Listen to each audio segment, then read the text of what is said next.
الحمد لله نحمده ونستعينه ونستغفره ونؤمن به ونتوكل عليه ونعوذ بالله من شرور أنفسنا ومن سيئات أعمالنا من يهده الله فلا مضل له ومن يضلله فلا هادي له ونشهد أن لا إله إلا الله وحده لا شريك له ونشهد أن سيدنا وحبيبنا ومولانا محمدا عبده ورسوله الذي أرسله بالحق بشيرا ونذيرا وداعيا إلى الله بإذنه وسراجا منيرا فقد قال الله تعالى في كلامه المجيد وفي فرقانه الحميد সবাই পড়ি আউযু বিল্লাহি মিনাশ শাইতানির রাজীম বিসমিল্লাহির রহমানির রহিম الذين يكفرون بآيات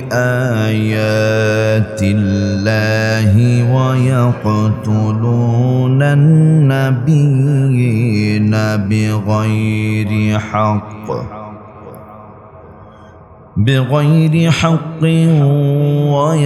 ويقتلون الذين يأمرون بالقسط من الناس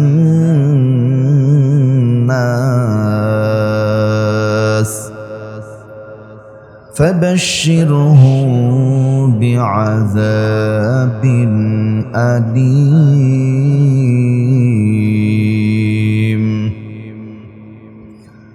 أولئك الذين حبطت أعمالهم في الدنيا والآخرة وما لهم من ناصرين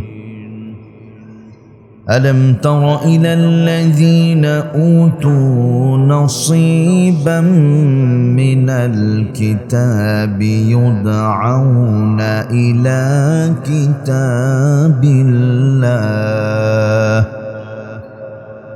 إلى كتاب الله ليحكم بينهم ثم يتولى فريق منهم وهم معرضون ذلك بأنهم قالوا لن تمسنا النار إلا أياما معدودات وغرهم في دينهم ما كانوا يفترون فكيف إذا جمعناهم ليوم لا ريب فيه ووفيت كل نفس ما كسبت وهم لا يظلمون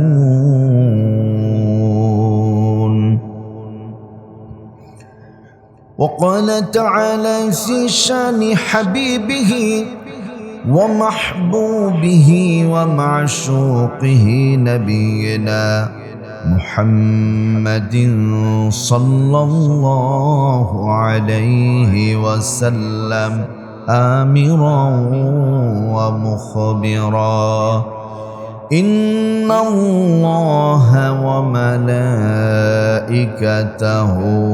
يصلون على النبي يا أيها الذين آمنوا صلوا عليه وسلموا تسليما اللهم صل على سيدنا مولانا محمد وعلى آل سيدنا مولانا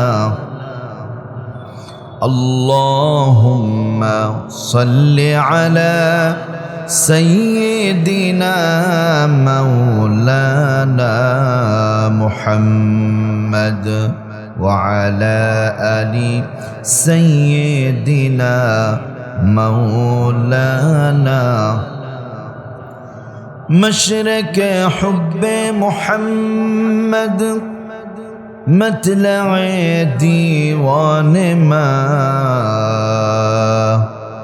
مطلع خورشید شقاس سینه سوزان ما بلغ العلا بكماله كشف الدجى بجماله حسنت جميع خصاله صلوا عليه وآله الحمد لله মুআজ্জাজ মুকাররম মুহতারম ওয়াজিবুল ইহতারাম মসজিদের সম্মানিত সুযোগ্য ইমাম এবং খতিব হযরত মাওলানা সাইফুদ্দিন ভাই, মসজিদ কমিটির সম্মানিত সভাপতি, সেক্রেটারি, ক্যাশিয়ার, সদস্যবৃন্দ, কলিজার টুকরা মুসল্লানে করম, পিতৃতুল্য মুরব্বানে করম, দিনকে মহাব্বতকারী প্রিয় বড় ভাইয়েরা, ইসলামের ঝান্ডা উঁচুকারী যুবক বন্ধুগণ, উপরে থাকা আমার মা এবং বোনেরা, সকলের প্রতি শান্তিকামী সালাম জানাচ্ছি। আসসালামু আলাইকুম ওয়া রাহমাতুল্লাহি ওয়া বারাকাতুহু।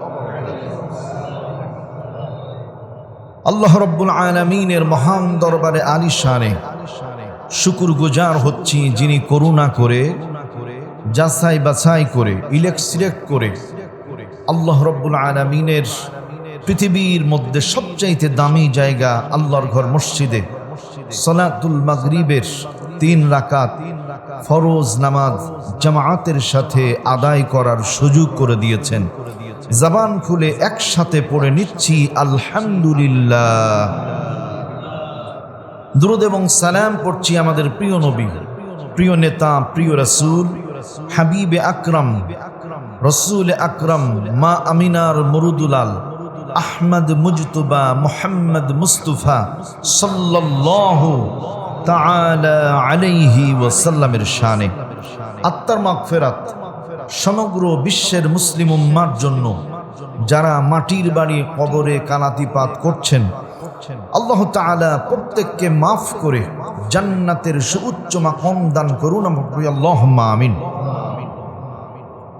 সূরাতু আলী ইমরান তেলাওয়াত করেছি। এই সূরাটা অনেক দিন যাবত পর্যন্ত চলছে। কোরআনে কারীমের অন্যতম একটি সূরা, 3 নম্বর সূরা, সূরাতু আলী ইমরান। এই সূরার 21 নম্বর আয়াত থেকে তেলাওয়াত করেছি।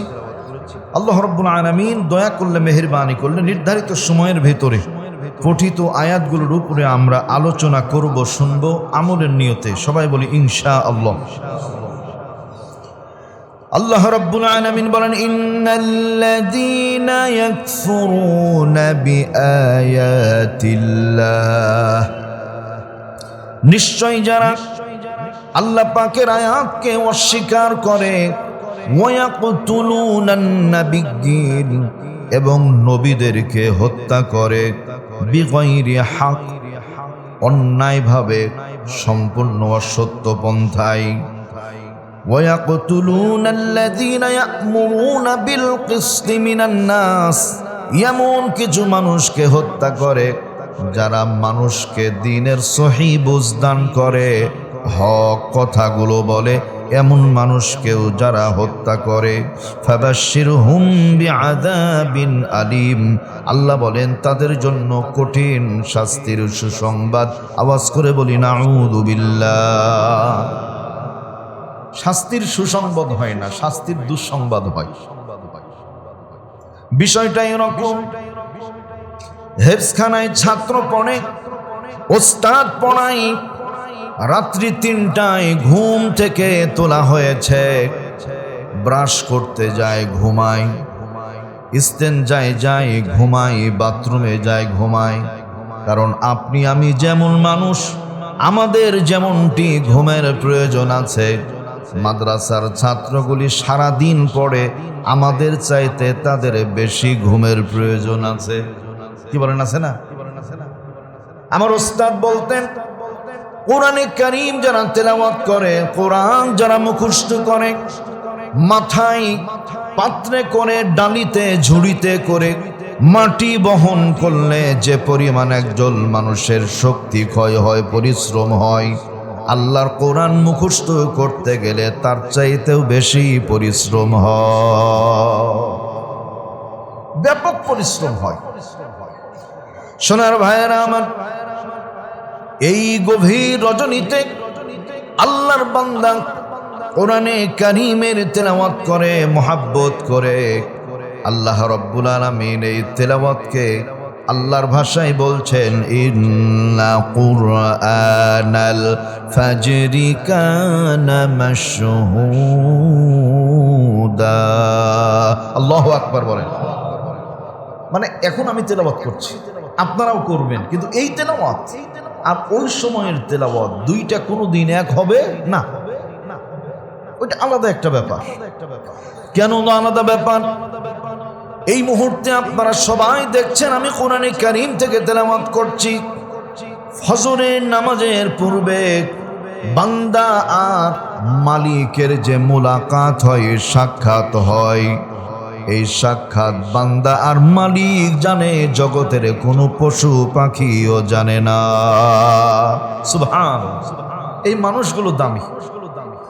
আল্লাহ রাব্বুল আলামিন বলছেন, এই তেলাওয়াতকৃত আয়াতগুলিকে যারা অস্বীকার করে এবং নবীদেরকে যারা হত্যা করে, সম্পূর্ণ অন্যায়ভাবে, কোনো অপরাধ নাই, কোনো অন্যায় নাই, তারপরও হত্যা করে, এমনকি যারা হক কথা বলে মানুষকে দ্বীনের নসিহা করে, তাদেরকেও যারা হত্যা করে, তাদের জন্য কঠোর শাস্তির সুসংবাদ। এখন এই যে মাদ্রাসার সন্তান ওস্তাদের কাছে পড়া নিয়ে গেছে, পড়া দেয়, হঠাৎ করে পড়া ভুল হয়ে যায়, একটু বকাঝকা করে তুলে দেয়, তারপরে আসে পড়া ঠিক হয়ে যায়। 50 জন ছাত্রর মধ্যে 48 জন পড়া দিয়েছে, 2 জন আছে ছাত্র যারা ঠিক মতো পড়া দেয় না, ওস্তাদের কাছে আসতেও চায় না। কোন রকম ডেকে ডুকে যখন আনা হয়, তেলাওয়াত করতে গিয়ে ভুল হয়ে যায়, ওস্তাদ লাঠি চাড়ে, এই সন্তান আগে লাফানো শুরু করে। মানে মস্করা আর কি, মারেনি কিন্তু এখনো, লাঠি চাড়তেই লাফানো শুরু করে দিয়েছে চিংড়ি মাছের মতো। তখন দেখেছে ওস্তাদের মুখে হাসি, মানে এটা হলো মস্করা হাসি আর কি, এটা খারাপ না। ওস্তাদ বলছে তুমি পড়োনি কেন? তো যদি না পড়বা এখন তো মার খেতেই হবে, যদিও এখন মারামারিটা নাই, কিন্তু আমরা যখন পড়েছি হেফজ, তখন ব্যাপক মার ছিল। এমন হয়েছে যে বেত দিয়ে মেরেছে, তো বেতের সাথেই চামড়া চলে গেছে। তো আল্লাহ পাকের মেহেরবানি, তখন ভাই আদব ছিল, আখলাক ছিল, আমল ছিল, মুহাব্বত ছিল, মুআমালাত মুআশারাত ছিল, পরস্পরের প্রতি শ্রদ্ধা সম্মান ছিল।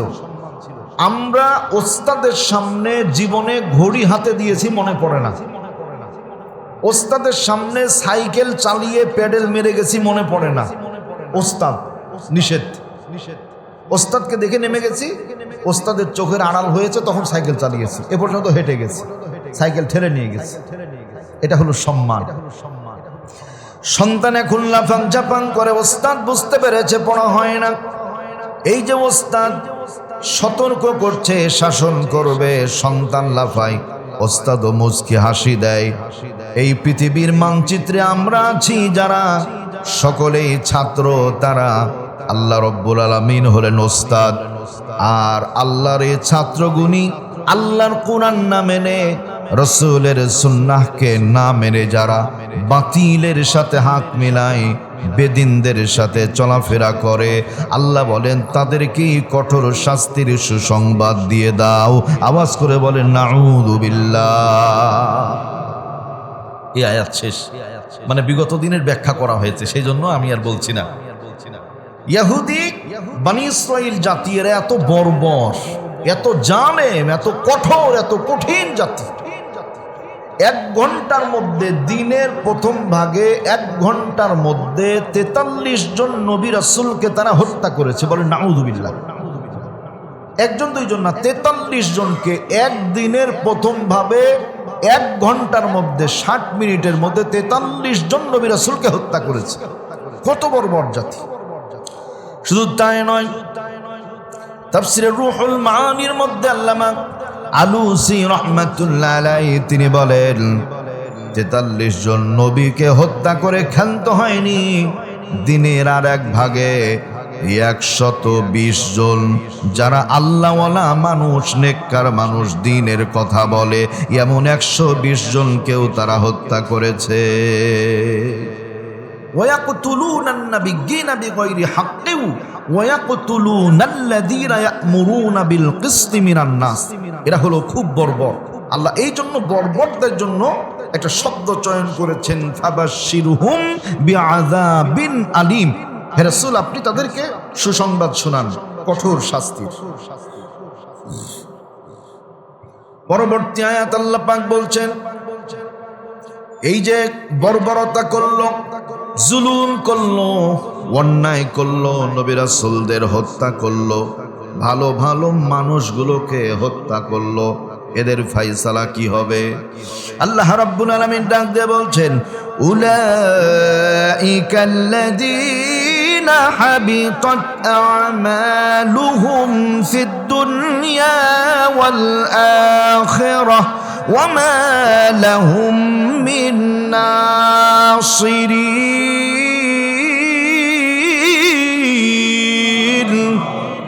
আল্লাহ বলেন দুনিয়ার আমল তাদের শেষ, আখিরাতের আমলও শেষ।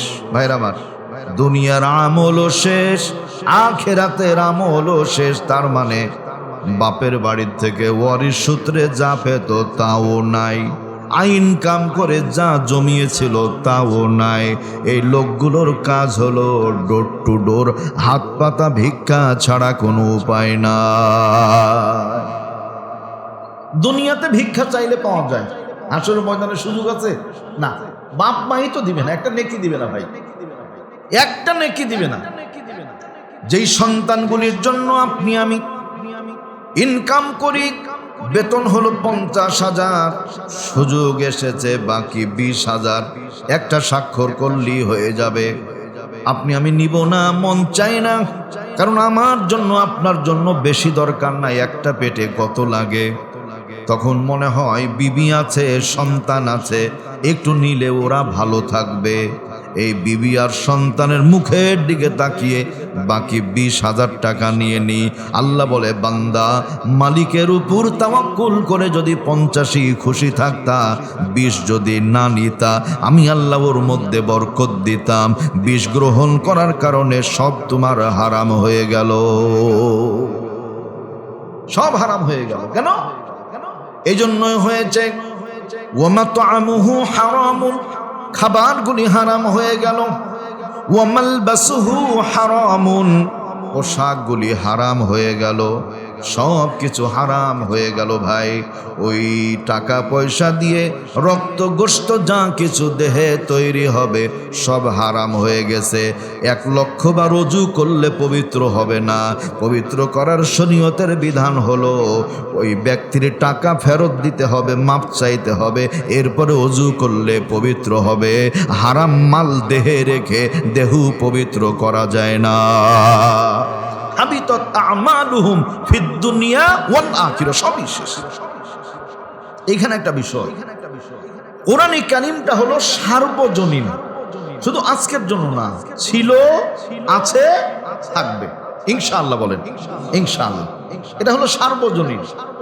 বিজ্ঞানের যত উৎকর্ষ সাধন হবে, বিজ্ঞান যত কঠিন কঠোরতম জায়গায় গিয়ে পৌঁছাবে, যেইখানে বিজ্ঞানের সীমা শেষ হবে, আল্লাহর কোরআন এই জায়গাটা সহজ করতে করতে কঠোর কঠিন জায়গায় বেশি সহজ করে এর সমাধান দিতে পারে। বলেন সুবহানাল্লাহ। বাস্তব প্রমাণ। এই বনি ইসরাইল জাতি ইহুদিরা নবীদেরকে, আলেম ওলামাদেরকে হত্যা করেছিল। ইতিহাস যদি আমরা একটু এরকম করে মিলিয়ে নিই, বাংলাদেশের মানচিত্রে অসংখ্য আলেমকে, দ্বীনের দাঈকে হত্যা করা হয়েছে। ওয়ায়াকতুলুনাল্লাযীনা ইয়া'মুরুনা বিল কিসতি মিনান নাস। আল্লাহ বলছেন যারা দ্বীনের কথা বলে, যারা আলেম জ্ঞানী, যারা এদেরকে যারা হত্যা করে, এদের দুনিয়ার আমলও শেষ হয়, আখিরাতের আমলও শেষ হয়ে যায়। এর বাস্তব প্রমাণ হলো আগে পালিয়ে চলে গেল গোপালী, আর গত পরশুদিন পালিয়ে গেছে নেপালি। ঘুমায়েন না, কথা বলেন ঠিক কিনা? ওই একই শেষ, দুনিয়াও শেষ, আখিরাতও শেষ। এত বাড়াবাড়ি, নাউযুবিল্লাহি মিন যালিক। ভাই আমিও যদি বাড়াবাড়ি করবে যে বিপদগ্রস্ত হবে, সে পরিষ্কার কথা, সে আমার বাপ হোক না কেন। আল্লাহ রাব্বুল আলামিন বলছেন উলাইকাল্লাযীনা, এরা কিন্তু এই লোক, এই তাকাও, এরা কিন্তু এই লোক কারা? হাবিতাত, যাদের ক্ষতিগ্রস্ত হয়ে গেছে, আমালুহুম, তাদের আমলগুলো, ফিদ দুনিয়া, দুনিয়ার আমল। দুনিয়ার আমল মানে ওয়ারিস সূত্রে যা পেয়েছি। এরপরে ওয়াল আখিরা, আইন কাম করে যা পেয়েছিলাম, কামাই রোজগার করে, সেইটাও শেষ হয়ে গেছে। ওয়ামা লাহুম মিন নাসিরিন, এখন লালবাতি দেখা যায়। আল্লাহ বলেন এদের জন্য কোনো সাহায্যকারী নাই। সুবহানাল্লাহ বলবেন না? লালবাতি ভাই, এখন আর সাদা বাতি জ্বলে না, লালবাতি, সাহায্যকারী না। একটু বোঝার জন্য বলছি, ওমা লাহুম মিন নাসিরিন। ব্যাখ্যা খেয়াল করেন। সিরাইলবাসী আমরা যারা আছি, কোনো কারণে গ্রেফতার হয়ে গেলাম, রাজশাহী কারাগারে আমাদেরকে রাখা হলো। এমন অবস্থা হলো, বাড়ির মধ্যে টাকা নাই, পয়সা নাই, ধন দৌলত নাই। মহল্লার মানুষজন দেখতে পেল বাড়িটা অভিভাবক শূন্য। কি করা যায়? বলে কিছু টাকা পয়সা তুলে হলেও লোকটাকে ছাড়ানোর ব্যবস্থা করো। এমন কিন্তু মানুষের দয়া এখনো আছে। রাজশাহীর কারাগার থেকে ছাড়ানো হলো। দোস্ত, এটা হলো দুনিয়ার জীবন। বিপদগ্রস্ত হলে কেউ না কেউ সাহায্য করে। আর আখিরাতের জীবন এমন এক জীবন, একমাত্র আল্লাহ রব্বুল আলামিন ছাড়া সাহায্য করার কারো ক্ষমতা নাই। আল্লাহু আকবার। আল্লাহ হেফাজত করে, সবাই বলে আল্লাহুম্মা আমিন। এইখানে এই মানুষগুলোর ব্যাপারে এত কঠোর আল্লাহ কেন হলেন?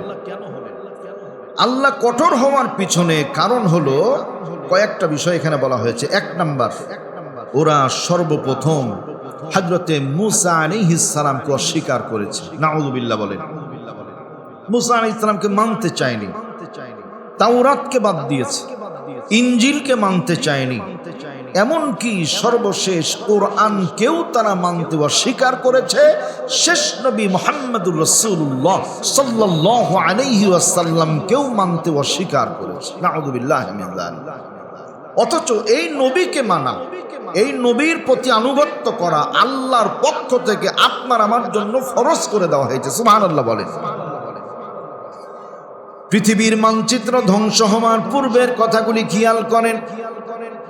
আল্লাহ রাব্বুল আলামিনের গোলাম ঈসা আলাইহিস সালাম পৃথিবীর মধ্যে, হযরত ইমাম মাহদী তিনিও পৃথিবীর মধ্যে। জামাতের সময় হয়ে যাবে, মুফাসসিরিন ইকরাম বলছেন আসরের সালাত শুরু হবে। এই আসরের সালাতে জামাত ইমামতি করবেন পয়গম্বর ঈসা আলাইহিস সালাম। পৈতৃক সূত্রে বোঝা যায়, কারণ নবী ছিলেন, সেই জন্য তিনি জামাত ইমামতি করবেন। মুসল্লিরা বলবেন হুজুর সামনে যান, হুজুর সামনে যান। আল্লাহর পয়গম্বর ঈসা আলাইহিস সালাম বলবেন না না, আমি সামনে যাব না, আমার ভাই আসবে, ইমাম মাহদীকে সামনে দিতে হবে, কারণ আমি আগে নবী ছিলাম, শেষ বেলায় আল্লাহ আমাকে দুনিয়াতে পাঠিয়েছেন, নবী মুহাম্মাদের অনুসরণ করা আমার জন্য ওয়াজিব হয়ে গেছে। আল্লাহু আকবার বলেন। তার মানে আমার আর ইমামতি চলবে না, এখন ইমামতি করবে আমার ভাই, শেষ নবীর উম্মত। সুবহানাল্লাহ। প্রিয় ভাইয়েরা আমার দরদিনা, আল্লাহ রাব্বুল আলামিনের হাবিব বলছেন শুনো, এই দুনিয়ার মানুষ, আলাম তারা ইলাল্লাযীনা উতু নাসীবাম মিনাল কিতাবি ইউদআউনা ইলা কিতাবিল্লাহ। কোরআনে কারীম 3 নম্বর পারার 12 নম্বর পৃষ্ঠা, সূরা আলী ইমরান 11 নম্বর পৃষ্ঠা শেষ হলো। আল্লাহ রাব্বুল আলামিনের হাবিবের ব্যাপারে বর্ণনা ইবনে আব্বাস বর্ণনা করেছেন। তিনি বলেন, নবী করিম সাল্লাল্লাহু আলাইহি ওয়াসাল্লাম দাওয়াত দেবার জন্য ইহুদিদের একটা প্রতিষ্ঠানে গেলেন। ইহুদিদের প্রতিষ্ঠানে রাসূল গিয়েছেন, মূল টার্গেট হলো আল্লাহ রাব্বুল আলামিনের গোলামি করবে, আর কারো গোলামি করা যাবে না। সুবহানাল্লাহ। এটা শানে নজুল। রাইসুল মুফাসসিরিন হযরত আব্দুল্লাহ ইবনে আব্বাস বলেন, নবীজি দাওয়াত যখন দিয়েছেন, দাওয়াত দেওয়ার সঙ্গে সঙ্গে দেরি না করে নাইম ইবনে আমর আর হারেস ইবনে জায়েদ, এই দুইজন ডাক দেয়, ইয়া রাসূলুল্লাহ, ইয়া হাবিবাল্লাহ, ওগো নবীজি আপনি কিসের দাওয়াত দেন? বলছে দ্বীনের দাওয়াত দেন। কার দিন? কোন দিন? নবীজি বলেন আমার পিতা ইব্রাহিমের দিন। বলেন আলহামদুলিল্লাহ। ভাষাটা কত চমৎকার। রাসূল বলছেন যে আমার পিতা ইব্রাহিমের মিল্লাত। সুবহানাল্লাহ। মিল্লাত আবিকুম ইব্রাহিম, ওই মিল্লাতে ইব্রাহিমের দাওয়াত দিচ্ছে। এবার নাইম ইবনে আমর, হারেস ইবনে জায়েদ, এই দুইজন ব্যক্তি একই সঙ্গে বলেন, শুনুন শুনুন, ওই দাওয়াতের কথা শুনবো না কেন? বলছে নবী ইব্রাহিম ইহুদি ছিল। বলেন নাউযু বিল্লাহ। কত মারাত্মক কথা, রাসূলের সামনে এত বড় মুখের ফাটা। বলছে নবী ইব্রাহিম সে ইহুদি ছিল। আল্লাহ রাব্বুল আলামিনের হাবিব বললেন, তোমরা তোমাদের তাওরাত নিয়ে আসো, তাওরাত পড়ো, দেখো তাওরাতের মধ্যে এই বর্ণনাগুলো আছে। এবার ওরা বলছে না না না, তাওরাতকে এই মুহূর্তে আনা যাবে না, দলিল নিয়ে আসবে না, ওখানে কিন্তু লেখা আছে। তার মানে মূল বিষয়টা হলো বিচার যেইটাই হোক তাল গাছ আমার। এই নীতিতে যারা বিশ্বাসী ভাই, তাদের হাবিতাত আমালুহুম ফিদ দুনিয়া ওয়াল আখিরা, ও দুনিয়াও শেষ আখিরাতও শেষ। নবীজি সাল্লাল্লাহু আলাইহি ওয়াসাল্লাম নিশ্চুপ হলেন। এবার সঙ্গে সঙ্গে তাওরাত আনার জন্য বলা হলো, তারা অস্বীকার করলো। অস্বীকার করার এক পর্যায়ে সর্বশেষ পর্যন্ত আল্লাহর হাবিব সাল্লাল্লাহু আলাইহি ওয়াসাল্লাম বললেন, শোনো, দুনিয়ার জীবন কিন্তু ক্ষণস্থায়ী, আখিরাতের জীবন চিরস্থায়ী। এজন্য দুনিয়ার মোহে মত্ত থেকে সব হারিও না, বরং আখিরাতের প্রস্তুতি গ্রহণ করো। এইটাই বুদ্ধিমানের কাজ হবে। আল্লাহ তাআলা তাদের জন্য বলছেন, আলাম তারা, নবীজি আপনি কি তাদের দেখেন নাই? ইলাল্লাযীনা যারা উতু পেয়েছিল, যাদেরকে দেয়া হয়েছিল নসিবান কিছু অংশ, মিনাল কিতাবি কিতাবের কিছু অংশ দেওয়া হয়েছিল, মানে তাওরাতের কিছু অংশ তাদেরকে দেওয়া হয়েছিল। রাসূল আপনি কি তাদের দেখেন নাই? ইউদআউনা ইলা কিতাবিল্লাহি লিয়াহকুমা বাইনাহুম, যখন তাদেরকে আল্লাহর হুকুমের দিকে আহ্বান করা হয়, সুম্মা ইয়াতাওয়াল্লা ফারিকুম মিনহুম ওয়া হুম মুরিদুন, আল্লাহ বলছেন দ্বীনের কথা যখন ওরা শুনে তখন অগ্রাহ্য করে মুখ ফিরিয়ে দূরে সরে চলে যায়। নাউযুবিল্লাহ। দ্বীনের কথা শুনলে আর মানতে চায় না, মুখ ফিরিয়ে নেয়, ভিন্ন দিকে চলে যায়। সম্মানিত ভাইয়েরা আমার দরদিনা, এখানে দুইটা জিনিস বুঝতে হবে। আমরা দুনিয়ামুখী, আখিরাতমুখী। এই মানুষগুলো নিঃসন্দেহে দুনিয়ামুখী। এরা চিন্তা করেছে দুনিয়ায় সব। নবী রাসূল যারা বলে এদের কথাবার্তা ঠিক নাই, এই জন্য এদের ভাই দুনিয়া আখিরাত শেষ হয়ে গেছে। কিন্তু আখিরাত যাদের আসল, দুনিয়া সামান্য অর্জন করে, আল্লাহ পাক তাদের প্রতিদান এত বেশি দেন, ওই মানুষগুলোর সম্মান মর্যাদা আল্লাহ দুনিয়াতেই বাড়িয়ে দেন। বলি আলহামদুলিল্লাহ। নবী করিম সাল্লাল্লাহু আলাইহি ওয়াসাল্লাম বাইরে থেকে এসেছেন। মা আয়েশা রাদিয়াল্লাহু আনহা তিনি দিনার দিরহামগুলি পানি দিয়ে দিয়ে পরিষ্কার করছেন। আমাদের বাংলাদেশে যে টাকা আছে, এই টাকাগুলি যদি পানি দিয়ে ধোয়া হয়, সিল সাপ্পর সব শেষ হয়ে যাবে, আর কেউ নিবে না ভাই, অচল হয়ে যাবে। মা আয়েশা রাদিয়াল্লাহু আনহা তিনি দিনার দিরহামকে পরিষ্কার করছেন। নবীজি সাল্লাল্লাহু আলাইহি ওয়াসাল্লাম কোশ্চেন করলেন, ইয়া আয়েশা, ও আয়েশা। রাসূল মাঝে মাঝে বলতেন ইয়া হুমায়রা, ও হুমায়রা, মানে মোহাব্বত করে ভালোবেসে স্ত্রীকে সুন্দর নামে ডাকতেন। ওই দিন বলছেন ইয়া হুমায়রা, ও হুমায়রা। হাতে কি? তো বলছে দিনার। কি করবে এগুলো? বলছে হুজুর আমি একটু ধুয়ে পরিষ্কার করছি সাবান সোডা দিয়ে। কেন? হযরত আয়েশা ডাক দিয়ে বলেন, ইয়া রাসূলুল্লাহ, ইয়া হাবিবাল্লাহ, আমি এই দিনারগুলি পরিষ্কার করার জন্য একটি মাত্র কারণ, আপনার পবিত্র জবান থেকে শুনেছি কোন ব্যক্তি যখন একজন মিসকিনের হাতে দিনার দিরহাম টাকা তুলে দেয়, ওই টাকাটা মিসকিনের হাতে পড়ার পূর্বে আরশে আজিমের মালিক আল্লাহ রব্বুল আলামিনের কুদরতি হাতে চলে যায়। সুবহানাল্লাহ। রাসূল এই কথা শোনার পরে আমার মনে হয়েছে যে আমি দান করার সময় নোংরা, ছিঁড়া, অপরিষ্কার টাকা দিব, দিনার দিব, এটা আমার জন্য মানানসই না।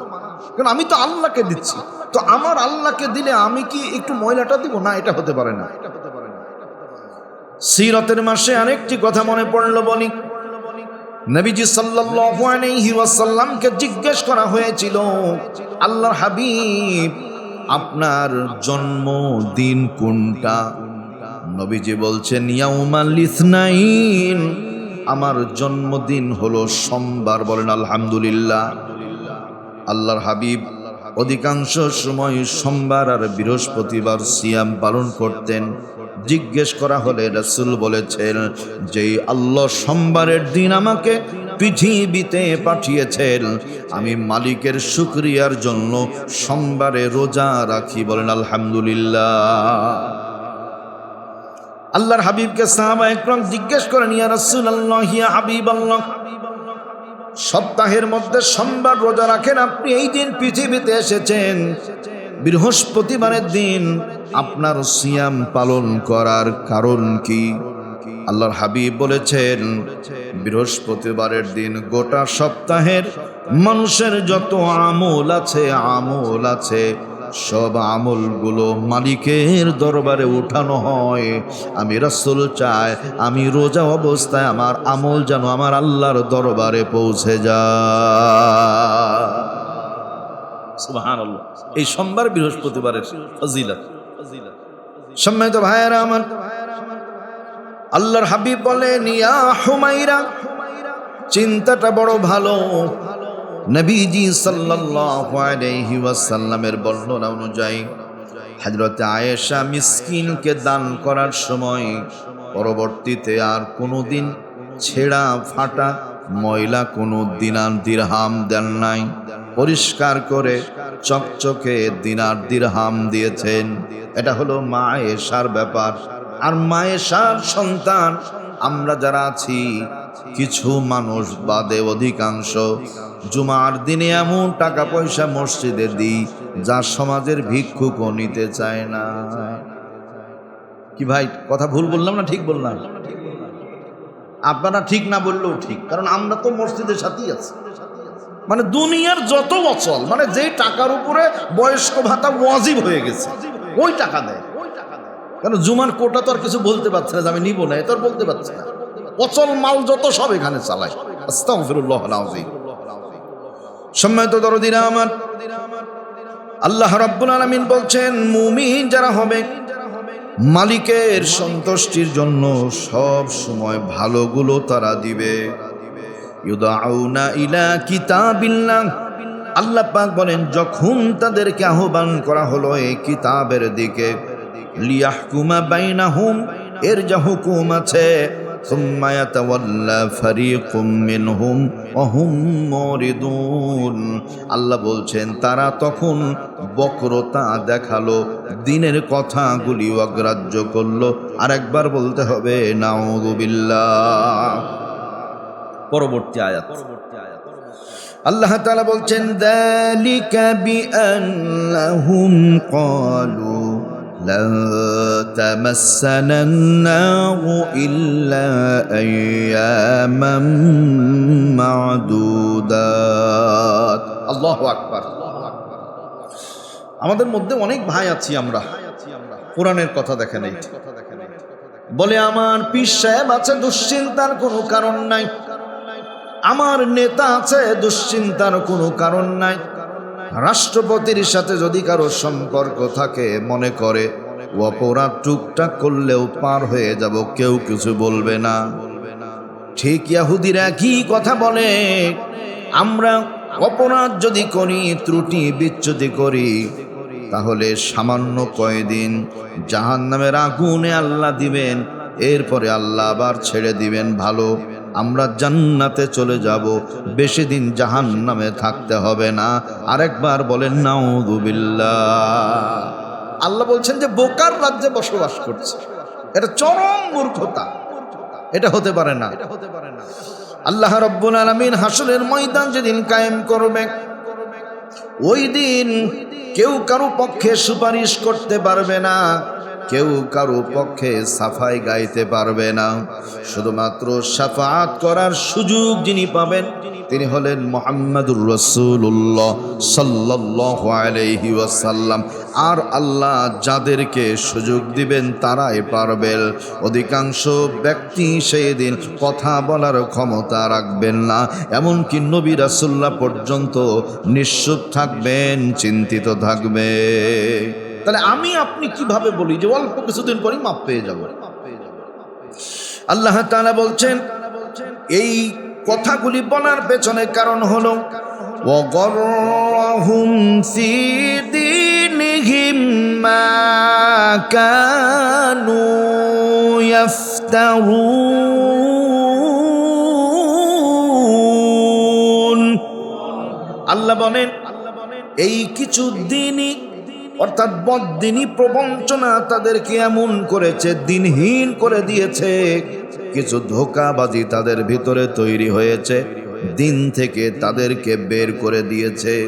বরং আমি আল্লাহর ঘোষণা, ফাকাইফা কিভাবে, ইযা জামা'নাহুম লিয়াউমিন লা রাইবা ফীহি, ও জগতের মানুষ কিভাবে তারা ভুলে যায় আখিরাতের জীবনকে, যেই জীবনে আমি আল্লাহ তাদেরকে একত্রিত করব, এতে বিন্দু পরিমাণ কোনো সন্দেহ না।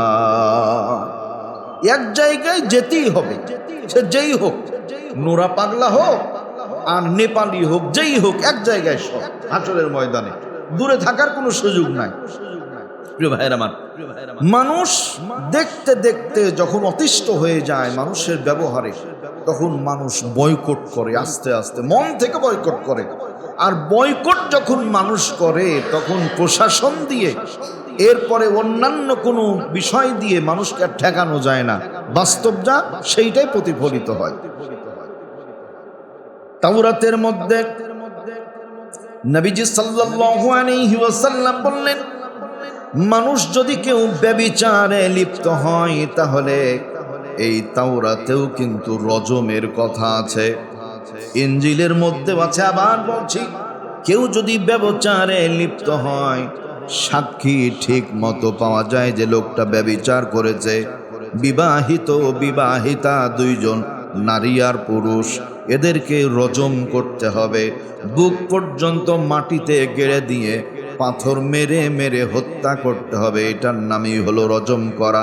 নবীজি বললেন তাওরাতে ইনজিলের মধ্যে কথাগুলো আছে।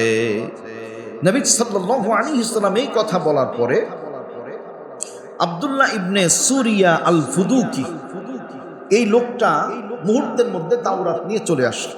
আব্দুল্লাহ ইবনে সুরিয়া আল ফুদুকি এবার তাওরাত নিয়ে এসে জনগণের সামনে তাওরাত পড়ে।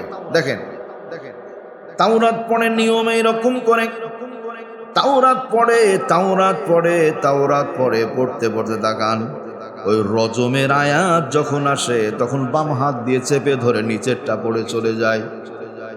নাউজুবিল্লাহ বলেন। মানে নাটক, কেমন নাটক! রাসূল কিন্তু আছেন এইখানে, এইভাবেই বলা আছে তাফসীরে। তাফসীর ইবনে কাসিরের মধ্যে আল্লামা ইমাদউদ্দিন ইবনে কাসির রাহিমাহুল্লাহু তাআলা তিনি বলছেন, হযরত ইবনে আব্বাসের বর্ণনা, যখন আব্দুল্লাহ ইবনে সুরিয়া আল ফুদুকি তাওরাত তেলাওয়াত করে করতে করতে যেমনি ওই পাথর মারার আয়াত আসে, ব্যভিচার করলে পাথর মারতে হবে, হত্যা করতে হবে, অমনি বাম হাত দিয়ে চেপে ধরে নিচেরটা পড়া শুরু করে। আল্লাহর হাবিব নজর করে দেখেন, তবে রাসূল কিছু বলেন না, আওয়াজ করে বলেন সুবহানাল্লাহ। নবীজি কিছুই বলছেন না, তাহলে সবাইকে নিশ্চুপ না। প্রতিবাদের কিছু লোক সব সময় থাকে ভাই, যতই বিপদ থাক প্রতিবাদের লোক সব সময় থাকে, কারণ হক হকই, বাতিল বাতিল। আর হক যাদের ভিতরে থাকে তাদের অন্তরে আল্লাহ প্রদত্ত এমন একটা ঐশিক ক্ষমতা থাকে, ওরা মৃত্যুকে আলিঙ্গন করতে চায় শাহাদাত হিসেবে। ওরা জানে মৃত্যু বরণ করতে দেরি, আল্লাহর সাথে মোলাকাত হতে দেরি না। সুবহানাল্লাহ। ফাঁসির স্বল্প সময় আগে বলা হয়েছে আল্লাহর বান্দাকে স্যার, এই যে বর্তমান সময়ে পিপি অ্যাটর্নি জেনারেল যিনি আছেন তাজুল ইসলাম সাহেব গিয়ে বলছেন, স্যার আপনার রাত্রি 12:30টায় ফাঁসি হবে, এখন বাজে 9:30।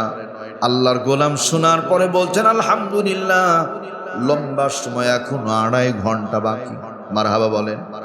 বলছে এখনো লম্বা সময় বাকি, ভালো হলো একটু মালিকের সাথে কথাবার্তা বলে নি।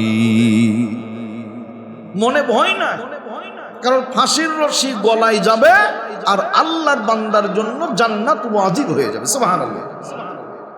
আমি মনে করি আমাদের মৃত্যু, এই যে ধরেন কথা বলতে বলতে মারা গেলাম, এইটা এক মরণ, আর একটা লোককে ফাঁসি দিয়ে মারা হলো। এই দুইটা মৃত্যুতে তফাৎ হলো যে আপনি আমি কালেমা পড়ার যদি সুযোগ না পাই তাহলে কিন্তু শেষ।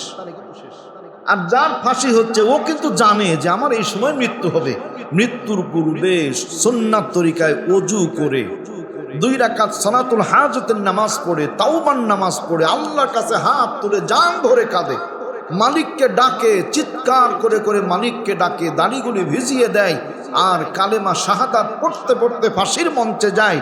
রাসূল আকরাম সাল্লাল্লাহু আলাইহি ওয়াসাল্লামের ভাষা, শেষ শব্দ যার হয় লা ইলাহা ইল্লাল্লাহ ফাদাখালাল জান্নাহ, মারা যাবে আল্লাহ তাকে জান্নাতের মেহমান বানিয়ে দিবেন। সুবহানাল্লাহ। তাহলে আমার চাইতে তো আমার ভাই অনেক দামি, দ্বীনের জন্য শাহাদাত বরণ করছে। নবীজি সাল্লাল্লাহু আলাইহি ওয়াসাল্লাম সামনে এবার ইহুদিদের একজন লিডার ছিল, নাম ছিল আব্দুল্লাহ ইবনে সালাম।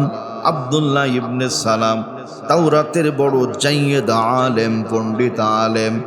আব্দুল্লাহ ইবনে সালামের তাওরাতের বহু জায়গা মুখস্থ ছিল, রাসূল নিশ্চুপ দাঁড়িয়ে কথা বলেন না। আব্দুল্লাহ ইবনে সালাম বলছেন, ইয়া রাসূলুল্লাহি ইয়া হাবিবাল্লাহ, ও গো নবীজি।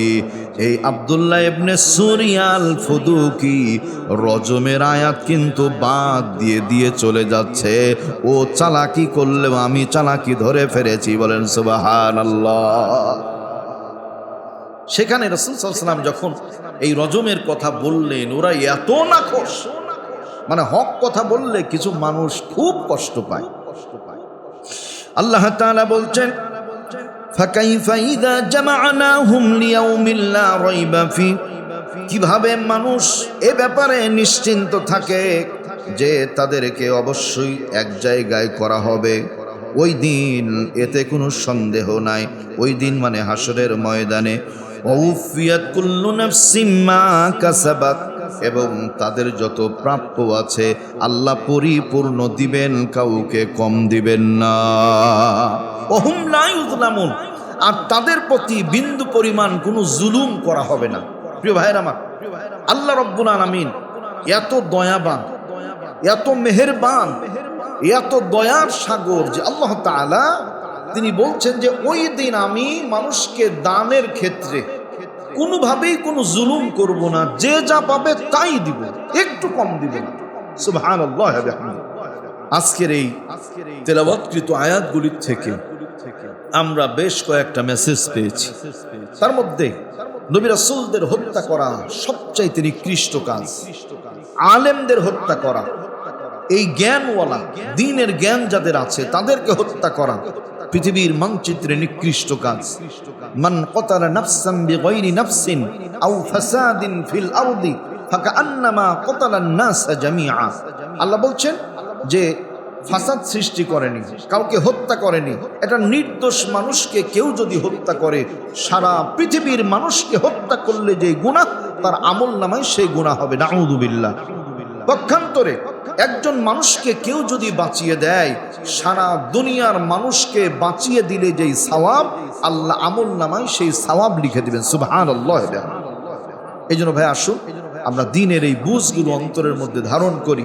আমাদের আল্লাহর দরবারে ফিরে যেতেই হবে, অল্প কয়েকদিন না, যদি নসিব খারাপ হয় তাহলে অনন্তকাল জাহান্নামে পড়তে হবে। কাজেই আমরা হালকা চিন্তায় না থেকে চিন্তা ভারী করে মালিকের গোলামির জন্য মস্তককে অবনমিত করে দিই, বাড়াবাড়ি না করি, জুলুম না করি, জালেম না হই, বরং আমরা সাহায্যকারী হই। আল্লাহ তাআলা আমাদের সে তৌফিক দান করুন। জবান খুলে বলুন আল্লাহুম্মা আমিন। আলহামদুলিল্লাহি রাব্বিল আলামিন ওয়াল আকিবাতু লিল মুত্তাকিন ওয়াস সালাতু ওয়াস সালামু আলা সাইয়্যিদিনা মুহাম্মাদিন ওয়া আলিহি ওয়া আসহাবিহি আজমাইন। ربنا آتنا في الدنيا حسنة وفي الآخرة حسنة وقنا عذاب النار وأدخلنا الجنة مع الأبرار برحمتك يا عزيز يا غفار يا أرحم الراحمين. رب العالمين ربيع الأول মাসে জুমার দিনে সালাতুল মাগরিব পরে তোমার ঘর মসজিদে শিরোইল কেন্দ্রীয় যায় মসজিদে আল্লাহ কোরআন এবং হাদিস থেকে কিছু কথা বলে গুনাহগার নালায়েক ইলমের মিসকিন বাদশাহী দরবারে হাত তুললাম। আমাদের মধ্যে হাজি, গাজী, হাফেজ, আলেম, ওলামা, সাধারণ মুসল্লি আছেন। ত্রুটি বিচ্যুতি মাফ করে সওয়াবগুলো অসংখ্য গুণে বাড়িয়ে কবুল করে নাও। রব্বুল আলামিন যাহা কিছু সওয়াব দান করো নবীজির রূহ মুবারকে পৌঁছিয়ে দাও। পৃথিবীর সমগ্র মাটির নিচে যত নবী, ওলি, গাউস, কুতুব ঘুমিয়ে আছেন প্রত্যেকের রূহে সওয়াবের হাদিয়া পৌঁছিয়ে দাও। রব্বুল আলামিন এই মুহূর্তে স্মরণ হয়ে গেল জনম দুঃখিনী মা, শ্রদ্ধাভাজন দরদের বাবা যাদের মাটির বাড়ি কবরে, হাসরের ময়দান ছাড়া আর কোনোদিন দেখা হবে না। আল্লাহ দয়া করে মায়া করে আমাদের পিতা মাতার কবরগুলো জান্নাতুল ফিরদাউসের বাগান বানিয়ে দাও। দুনিয়ার জীবনের ভুলগুলি মাফ করে দাও। যতগুলো নেক আমল করেছিলেন কবুল করে নাও। পৃথিবীতে বাবা মা নাই নাম ধরে ডাকার মানুষ যেন হারিয়ে গিয়েছে। আল্লাহ দয়া করে মায়া করে দরদি বাবা মাকে মাফ করে দাও। ভাই বোন আত্মীয় স্বজন ওস্তাদ শিক্ষক বন্ধু বান্ধব হিতাকাঙ্ক্ষী গুণগ্রাহী ভালোবাসার মানুষ অনেকেই বিদায় নিয়েছেন, তাদেরকেও মাফ করে জান্নাত নসিব করে দাও। এই মসজিদের জায়গা যারা দিয়েছিলেন, মসজিদ নির্মাণের জন্য টাকা পয়সা ধন দৌলত কোরবানি করে দিয়েছিলেন, এখনো পর্যন্ত করে যাচ্ছেন, আল্লাহ কিয়ামতের দিন মুসিবতের সময় আমলনামাটা ডান হাতে দেবার ব্যবস্থা করে দিও। আল্লাহ পাপ পঙ্কিল এই পরিবেশের দুনিয়ায় নেক আমলের সাথে যুক্ত থাকার তৌফিক দাও, গুনাহ থেকে মুক্ত থাকার তৌফিক দাও। আল্লাহ আমাদের সিনাই কোরআনের নূর হাদিসের নূর দিয়ে আলোকিত করে দাও। আল্লাহ তুমি আমাদের প্রত্যেকের গুনাহগুলি মাফ করে দাও। অনেকেই অসুস্থ আছেন, আল্লাহ তুমি সুস্থ করে দাও। অনেকেই অসুস্থ আছেন, আল্লাহ তুমি সুস্থ করে দাও। জ্বর সহ বিভিন্ন সমস্যায় জর্জরিত মানুষ, শারীরিক দুর্বলতা, মানসিক দুর্বলতা, অর্থনৈতিক সংকট, সবল কিছু তুমি দূর করে দাও। আল্লাহুম্মা গফিরলি আবি উম্মি, জবান খুলে পড়ি রব্বির হামহুমা কামা রব্বায়ানি সগীরা, রব্বির হামহুমা কামা রব্বায়ানি সগীরা। আল্লাহ আমাদের দেশের উপরে খাস রহমত নাজিল করো, সারা দুনিয়ার উপরে মুসলমানদের উপরে খাস রহমত নাজিল করো। এ দেশের মাটি মানুষকে দ্বীনের জন্য, ইসলামের জন্য কবুল করো। বিদায় লগ্নে প্রত্যেকের জবানে তাওহীদের স্লোগান জারি করে দিও, লা ইলাহা ইল্লাল্লাহু মুহাম্মাদুর রাসূলুল্লাহ সাল্লাল্লাহু আলাইহি ওয়াসাল্লাম। আসসালামু আলাইকুম ওয়া রাহমাতুল্লাহ।